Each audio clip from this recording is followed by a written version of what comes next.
Hi guys, Sanibonani. Welcome back again to my channel. My name is Lerato Sebata, your procurement specialist and of course business coach. Guys, in today's video, I want us to just unpack procurement jargon. So many people get overwhelmed by seeing a lot of terms. You know, a tender document is very intimidating. It's like seeing a contract for the first time in your life. You are like, what does this mean? You know, it is overwhelming and I actually understand. So today I want us to, just go through what does a BAC, adjudication, BEE, preferential procurement, specific goals, hey, bidder, what, all those terms that sometimes do feel like, can be a mountain to climb, but it's actually not that deep, to be quite honest with you. So I want us to talk about this so that you guys understand when you are reading the tender document, from today, you will not be confused. So I do have my notes here. Don't mind me looking down because I want to make sure for the information at top tier, per usual, right? First one, bidder, as just as a term or a bid submission. A bidder, it is a person or a company that is submitting the bid. So you responding to a tender, you are referred to as a bidder, right? So a bidder or a bid submission is you, the responding company or a person that is referred to in the tender document, right? So tender document, guys, is just a universal term to use, So yeah, that's all that you need to know for now, so that I don't confuse you even more. 2 is compliance. What is compliance and what is referred to as compliance? So compliance means tender specific requirements that you as a bidder need to comply. Each and every tender document will have a section that speaks about compliance, meaning as an organization, if I am, for example, Vodacom, and I've published a tender, I need you to comply with my requirements as Vodacom, right? So my requirements could be, I need BEE level 2, I need you to have SARS tax clearance, I need you to have a particular license for you to be able to operate my business, I need you to, do this and that, whatever the compliance requirements are. But the simple one, obviously, that government institutions use is your tax, your BE, your CSD must be compliant. Tick all the boxes. Do not be in wrong spaces, and have maybe your quota certificate for those that are doing a lot of work with, or CIDB with construction, your labor department, isn't those right? So all of that is compliance. Obviously, it's compliance with SABS, the South African Bureau of Standards. Are your products SABS approved? All of those things are part of compliance. It just depends on how the tender specifies what is their compliance requirements. It will differ. ESCOM is very strict on health and safety requirements, so that's part of their compliance requirements. So you get the gist, right? And you follow. Second one is preferential procurement. This refers to awarding extra points to certain suppliers in terms of specific targets. So preferential procurement, out of all the BEE pillars, there is ownership, is number 1.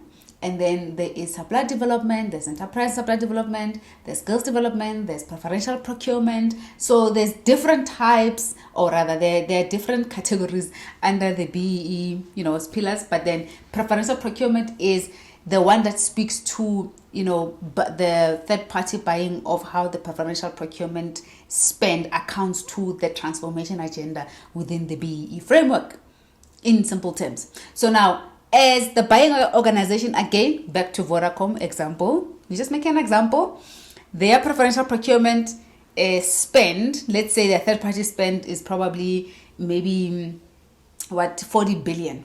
Let's just say 40 million. So if their target is to ensure that all the companies that they're doing business with Vodacom must be level 1 and level 2, because that will help them reach their preferential procurement targets.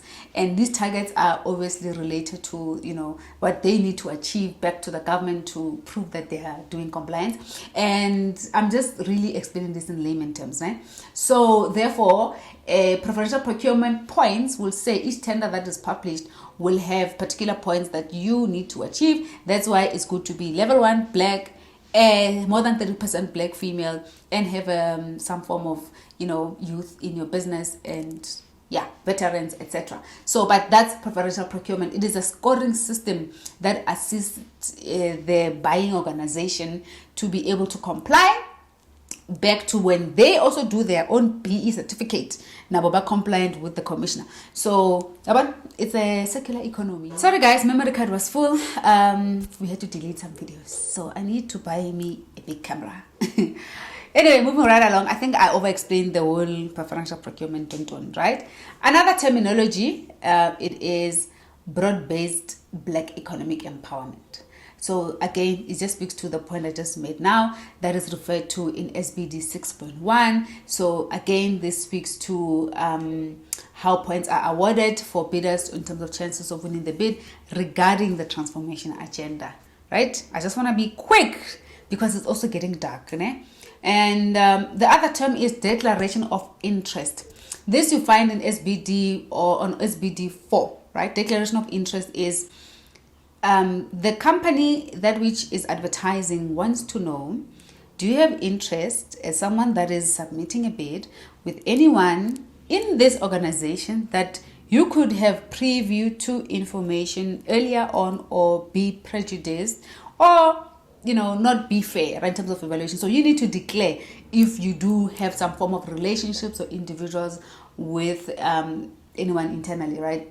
Those that are obviously doing the buying from the particular space. So it is you agreeing that I don't know Lerato Sebata, I don't know anyone that works there, or I do know an uncle, my father, my mother, whoever works there. So that is the purpose of declaration. Do you declare that you know this person or you don't? So it's a declaration of interest so that they can manage the interest that you would have in terms of facilitating this procurement process that is meant to be fair, right? Then moving right along, there is then the pricing schedule. Pricing schedule, guys, is a breakdown of cost in simple terms. How are you going to submit your price? Some tender documents give you a pricing schedule and they guide you on what is it that they require, and some they don't. They want you to propose, and even if they do give you that type of guidance, you can still indicate your pricing schedule in your way that will make sense, because sometimes their one is very limited, so you don't want to be that, right? This one is like self-explanatory. And then another term is adjudication. Adjudication is the decision-making process where the tender body evaluates your tender bids. So we have bid adjudication committee and we have bid so there's bid specification committee, those that are the team internally that will draft the specification and then sign it. Then there's the adjudication committee, those that are appointed to evaluate and adjudicate. The word adjudication is just basically evaluation committee. Some companies call it cross-functional sourcing teams, and same, right? So someone from different departments will obviously be appointed to be able to come and adjudicate and evaluate all the bids that are submitted.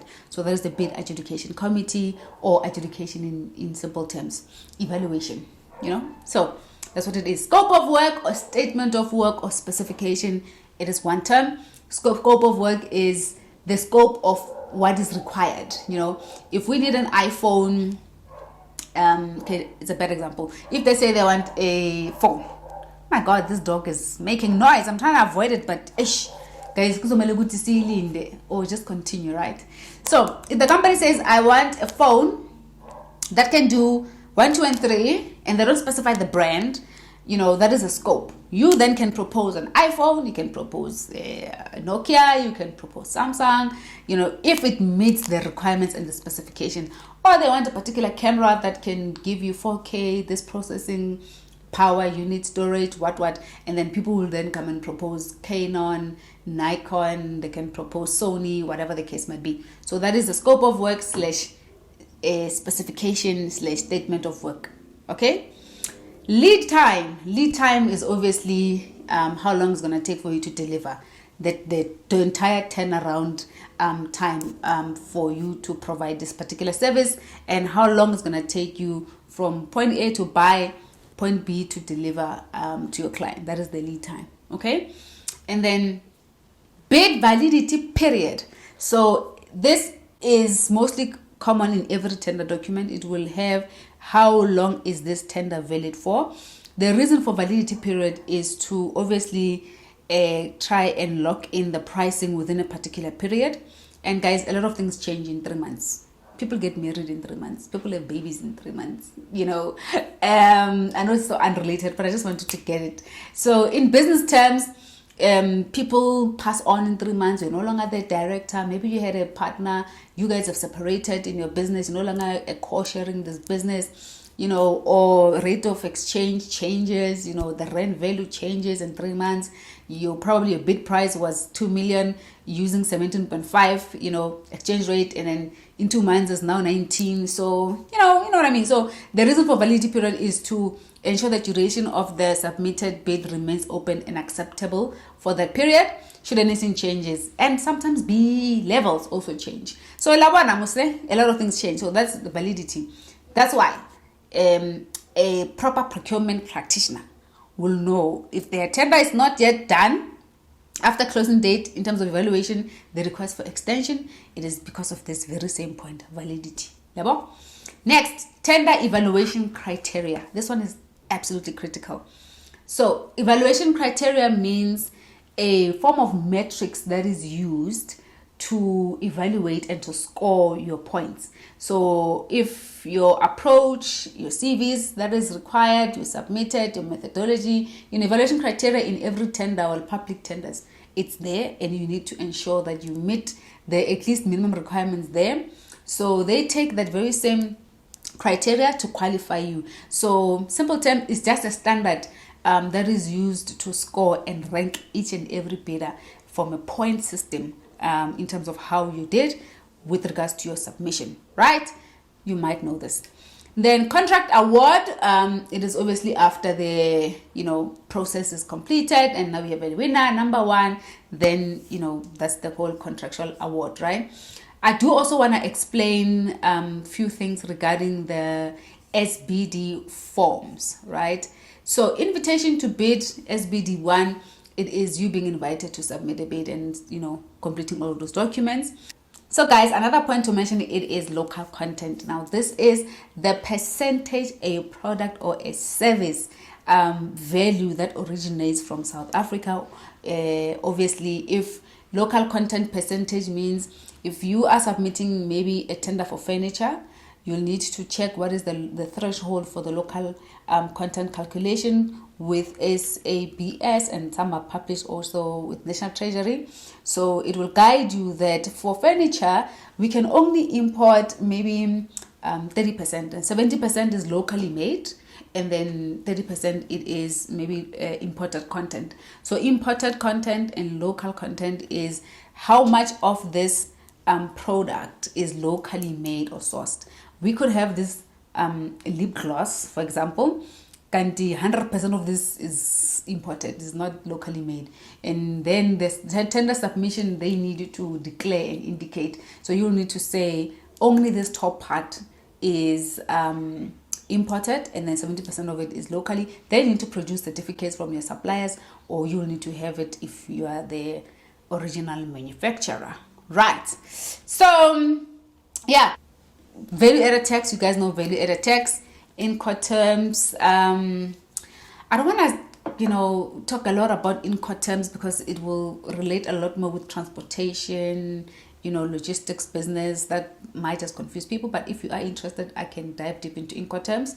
But for the purpose of this video, it's just to unpack some of the jargons and terminologies that procurement uses in a tender, right? Financial statements, guys, audited financial statements is one of the compliance requirements. Some organizations need management accounts, some need audited financial statements, some just needs your normal income statement, just showing money in and out and then the profit that you made. So management account is just a way of you recording your books, right? Bookkeeping. What are you using? Your business, what's going out, what's coming in, and so your accountant can assist with that. audited financial statements, of course, then that needs a financial accountant or a CA, chartered accountant, to rubber stamp and say, I have audited this financial statements, they are great. So that means you must have cash flow statement, income statement, and balance sheet. So you can't have one and miss one.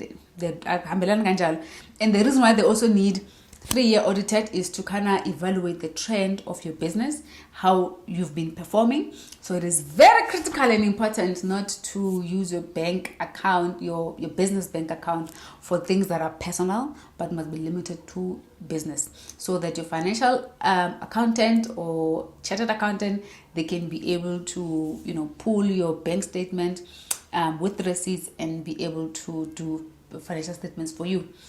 So what else is confusing you when you are reading tender documents that you don't understand? Please leave a comment down below and I can, assist in trying to explain it. Otherwise, guys, this is the end of the video. I'm sure this has helped some of you, and from today you will not be overwhelmed. And please remember to subscribe to my channel and do share this video with others. I'll see you guys on the next video.